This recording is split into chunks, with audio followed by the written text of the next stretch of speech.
Okay, that was actually a little extended break for me. But if you guys just go ahead and flip to that next slide, slide 61 for the answer. And if we're looking at that, look at west of the Mississippi River. Once you get past what looks like Oklahoma, Nebraska, Kansas, it's desert, it's Rockies, it's not good farmland, or so Daniel Webster thought. So his thought process is that why would you even bother trying to ban slavery in these areas? Because slavery won't expand there, because there's not good farmland when you go past the Mississippi that far. So he thought. He is going to be proven to be very wrong in that regard. So go ahead and go to slide 62. Okay, so Henry Clay, great pacifier. He's the one that proposed the compromises. Okay, so this is the one that's trying to bring it together. Going forward to slide 63, Stephen A. Douglas. Some of you guys may recognize that name. We're going to be coming to that when we start getting a little bit closer to the Civil War.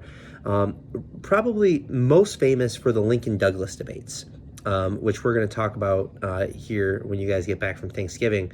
But he is the senator from Illinois, known as the Little Giant. He's just a little fella. I think he was under 5'6". And he is very much in favor of Clay's plan. But the reason he's in favor of Clay's plan is really quite selfish. He was very desperately wanted to build the Transcontinental Railroad. And the reason that he wanted to build the Transcontinental Railroad was kind of twofold. One, he wanted that railroad to go right through his home state of Illinois, which would make that kind of like the economic center of the United States. But he also owned a great deal of land that would have been incredibly profitable if the Transcontinental Railroad was built. So he is a Democrat. He defeats Abraham Lincoln in 1854 for the Senate seat. But he's really one of these people that is kind of pushing this idea that you can have slavery in the South, but have whatever you want in the North. So saying that it's kind of that to each the row, more or less. Going forward to 64, there's the cousin lover himself, Mr. John C. Calhoun. And he's going to be opposed to it. And the reason he's going to be opposed to it is he doesn't think that actually the South gets enough in this plan. And he's actually of the mind, because although the South had really controlled, if not controlled Congress, it definitely had more power in the House of Representatives for a number of years. And even even though they had equal power in the Senate, with some of the tools that we talked about, like the filibuster, was able to kind of more or less veto, essentially, that's a bad word for it, but to stop any sort of legislation that would end slavery. But he was concerned with the North gaining more power in national elections. So one of his ideas was that he thought that there should be one president from the North and one president from the South. If that seems like foreshadowing, it is, because that's exactly what we're going to get when his home state of South Carolina secedes from the Union in 1861. All right, to that next slide, we have William Seward. Okay, and he is going to be very much opposed to this. All right, and he appeals to a higher law. Okay, so what I want you guys to do is, again, lovely assistant, Mr. Call. Isn't he great, by the way? Let's give Mr. Call a round of applause. Come on. Yes, that's what I'm saying. Thank you so much, Mr. Call, for being here. It's very much appreciated. Okay, so Mr. Call, if you could pause it for me once again, I want you to talk about yourselves. What does William H. Seward mean by higher law? Okay, all right. So I'm assuming that you guys all have some great guesses. I'm hoping that you're actually talking to each other when I'm doing this, and it's just not awkward silence when Mr. Call pushes pause.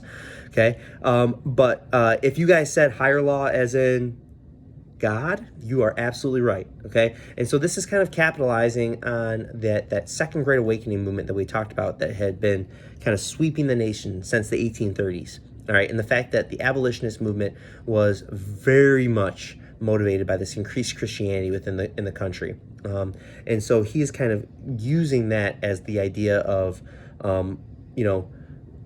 there shouldn't be no sort of compromise on something so morally reprehensible as slavery. Okay, so on to slide 66. Okay, so ultimately, Taylor is going to disagree with it. All right, he opposes the compromise, but Taylor dies in office. And this isn't that important, but it's hilarious. He had worn an all black. I'm sure Trevor, he could probably tell you the story, and he's probably like squirming in his seat because he wants to, but chill out, Trevor. All right, okay. He wore an all black suit to the Washington Monument on July 4th for it to be christened, for it to be groundbreaking. And it was like 100 degrees that day. And so it was sweltering hot. He goes back to the White House, and to kind of cool off, he has a bowl of cherries and ice water. And it kind of like messes with his insides, and he ends up, his internal organs shut down. All right, so the joke is, it's maybe not that good of a joke, William Henry Harrison got too cold and Zachary Taylor got too hot. And so when he dies, Millard Fillmore, okay, which honestly, Millard was in the running for our son's name. I really was pushing for it. My wife said no, probably for the best. She's laughing at me over there. He is going to support the compromise and has ultimately signed it into law. Okay, so what this ultimately does is that this is going to move the strategy for how it is that we are going to go into this from being the holy balance to more about being like a state-by-state basis. And that's where we're going to get this idea of popular sovereignty, okay, which I'm highlighting it on my screen, and I have no idea why. I'm on slide 67, so it's in yellow on your screen. This idea of popular sovereignty, what we're talking about with that is that basically every state should choose for itself whether it wants to be a slave state or a free state. That we shouldn't have this kind of like federal restriction imposed on states whether they can have slaves or they cannot have slaves. It should be up to the people to decide. Now, if that doesn't sound American, I don't know what does. Okay. Hold on, all right, because it's going to have some problems. All right, other thing that we're going to see here is if you look at that bullet point C on there, the Fugitive Slave Law is going to make a lot of controversy in the years to come. Okay, it's going to create a lot of problems. And if we look at slide 68, okay, so what this is essentially going to have, all right, okay, is so this is the compromise as it's laid out, all right, and we are going to see that this battleground is going to take place in that area directly north of that 3630 line. And that is what today is Kansas and Nebraska. Okay, and that's going to be one of those big spillover moments. A lot of people actually consider Kansas, Nebraska to be the start of the Civil War, 1854. All right, and it's the thing that actually gets Abraham Lincoln off the bench, and he wants to run for national office again. Okay, so go to slide 69. 69. Okay, so what this does is that the argument is made is that the Constitution provides for the return of escaped slaves, okay, but, all right, it always existed over enforcement. Okay, so if you go ahead and look in your constitutions, all right, again, I'm asked, I'm going to post this as a question. I'm going to post this as a question after this lecture attached to this. Okay, what part of the Constitution allows for the return of escaped slaves? All right, because I want you to find that in there. Okay, and I want you to find that the exact language in it, because when you look at it, that language gets really tricky because it says that slaves should be returned, but it fails to say who should return them. And this is what's going to kind of lead to this debate, okay? So the South is going to argue that the North has a responsibility of returning these escaped slaves. And the North is going to make the argument and say, it doesn't say that we as states have to return these slaves, okay? It just says that they need to be returned, all right? That's not on us as a state. So if they need to be returned, then it needs to be the federal government that steps in. And that's actually going to be one of the things that leads to the creation of the U.S. Marshals. If you guys might be familiar with the U.s Marshal Service, but it is essentially, it's designed as a federal agency to track down and return these escaped slaves. We're going to see a number of other things, but more or less also what it's going to say is that states cannot restrict the returning of slaves to slave states. Okay, so some of this is going to see northern states are going to be really upset by this. And so there's going to be kind of a subtle act of rebellion in regards to this, that we are going to see the creation of the Underground Railroad, a concept that I'm sure you guys all familiar with. Okay, but we're going to have these northerners who are opposed to returning fugitive slaves. Maybe they're not opposed to slavery itself, but they are definitely opposed to returning it. And so it's going to lead to this underground network of individuals that are helping enslaved people escape their bondage and to get safe passage, usually up into Canada, which is where Detroit kind of enters into this story. Detroit being one of those places where it has the smallest water borders with Canada. So crossing over into Windsor becomes a very common last stop on the Underground Railroad. Okay, so skipping over to 70. All right, so here we see that we are going to have federal commissions that are going to hear cases that they would get $5 if a runaway is freed and $10 if they're not. Any guesses what kind of result that's going to garner? It's not too shocking.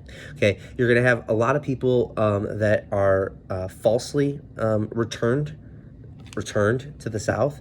Okay, and many of those people are falsely returned. You may or may not be familiar. There's a movie that came out a number of years ago. It's called 12 Years a Slave. It's based off of a narrative by an individual who was captured by one of these slave catchers and was falsely sent into slavery for 12 years until he was finally able to get out. And so this is what we're going to see as one of those big byproducts of the Compromise of 1850. All right. So if you go ahead and skip to 71, okay, 72, yeah. All right, 74, we have Harriet Tubman Moses, many of you may be familiar with. We're going to see that this is, let's go ahead and skip ahead to slide 75. So we're going to see that this Fugitive Slave Law is going to really activate the imagination of the abolitionists in the North. And one of the results of that is going to be that Uncle Tom's Cabin by Harriet Beecher Stowe is going to be published in 1851. I'm sorry. It's going to be published in 1852. Follows one of these families that is trying to escape from slavery. And it is going to be hugely popular, not just in getting people to kind of think about compassionately about people that are held in servitude, but in the United States, but it's also going to really get Europeans upset and engaged in this issue of slavery, which is going to very much be to the detriment of the Confederacy once the Civil War starts, because although Great Britain very much financially benefits from the institution of slavery, it abolishes slavery, I believe, in the 1830s, maybe even a little earlier, and so is very morally opposed to the idea of slavery itself. So it is kind of conflicted about getting into it, and so Harriet Beecher Stowe is kind of credited with kind of awakening the national imagination. Okay, we're going to talk more about the Stowes next week. Slide 77, Lyman Beecher, Harriet Beecher, her extended family. Her father, Lyman Beecher, was a famous preacher. Her brothers are also famous preachers as well.